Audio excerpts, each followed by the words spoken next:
Welcome to While You're Single TV, the channel for single adults who desire godly relationships. The third guideline to get started in godly relationships is to start from the right place. The fourth and the fifth guideline are both derivatives of the third guideline. Find out more in the next few minutes.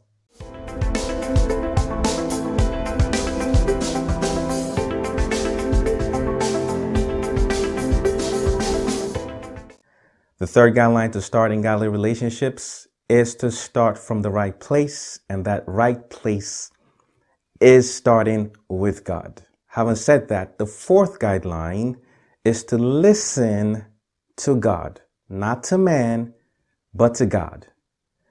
Matthew's version of the story of the religious leaders approaching Jesus about divorce reveals that when they came to him and asked him about divorce, he responded that from the beginning, God created them male and female.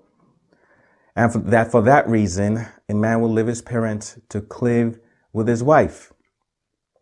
Then in Matthew chapter 19, verses 7 and 8, the religious leaders then asked Jesus, then why did Moses say that it's okay to have a divorce? And Jesus responded by saying that it's because of the hardness of your heart.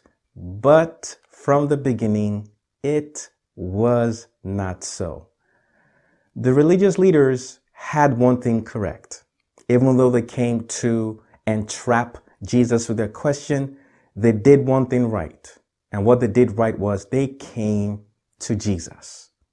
They came to God. Had they not asked Jesus, they would not have known that what Moses told them was not the original plan.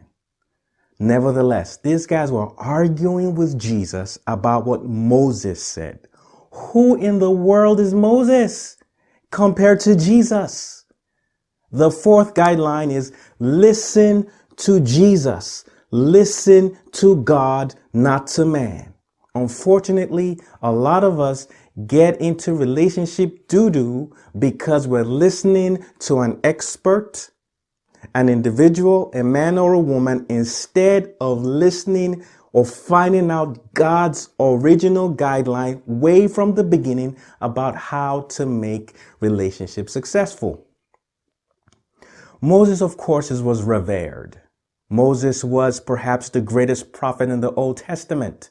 He was a man of God. Along the same lines, in this day and age, there are great men and women that God is using in great and mighty ways. I have been a beneficiary of a lot of relationship experts, ministers, men and women of God that God has used in a great and mighty way in my life, and they still do. God still uses these people in my life. I still listen, but I listen to what God is saying through them. I don't necessarily listen to them per se, but I listen to what God is saying through them.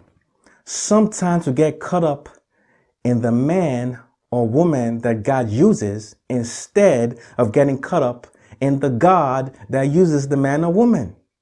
We'll listen to an expert. We'll listen to someone who wrote a book. That includes me.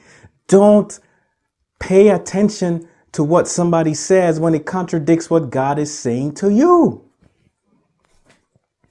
There are two main problems that could arise in putting all your eggs in the basket of a person who is giving you advice on how to get into a relationship. The first is the person could be wrong.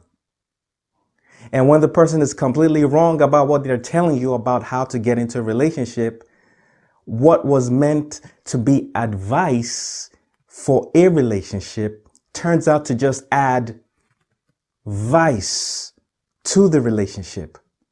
The second problem is, although the person may be giving you information that is true, that is correct, sometimes God gives an individual wisdom to share about relationships that is only for a specific audience at a specific time. So if you are not part of that audience or part of that time, then what is being revealed is not relevant to you. So here you are trying to do what so and so said you should do in relationships, and it's not applicable to you, and you keep falling on your face, and you keep being frustrated because you're reading all these books and doing everything all these experts and all these ministers and all these people are saying, and it's not working for you because you're listening to man, not to God. Even though they may be good in what they do, even though they may be called, even though they may be anointed, it doesn't mean what they are saying is applicable to you. Now, the question then is, how do I know when to do what is applicable to me? Well, that goes back to point number 4. Listen to God. You need to know God for yourself.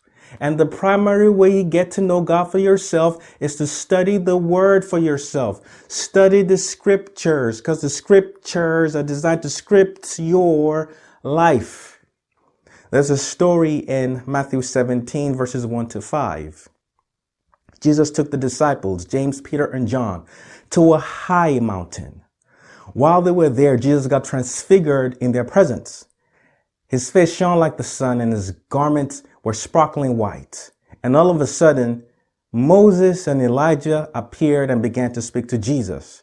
And Peter said it was good for them to be there.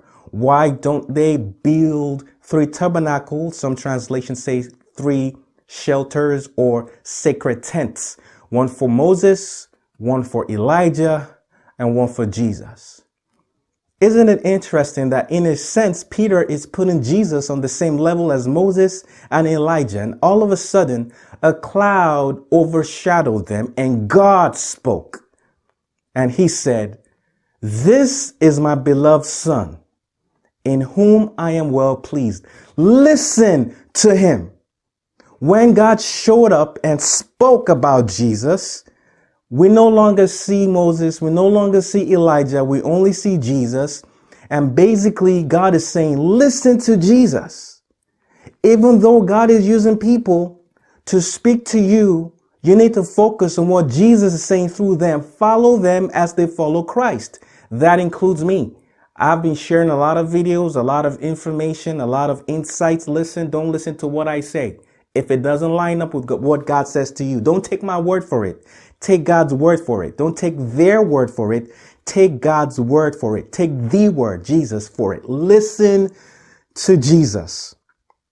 Because at the end of the day, he is the one that's going to help you find and get into the right relationship and keep that relationship. Listen to God, not to man. I want to remind you of Psalm 118, verse 8. It is better to put your trust in God than to put confidence in man. It doesn't mean you don't listen to any other person or an individual, because chances are God is giving them things to give you. But at the end of the day, you want to filter that through your relationship with God and know what God has said to you directly. Know God for yourself. Listen to him. Point number 1, have an entry strategy. Point number 2, have a couple's mindset. Point number 3, start from the right place, which is God, of course. And point number 4, listen to God.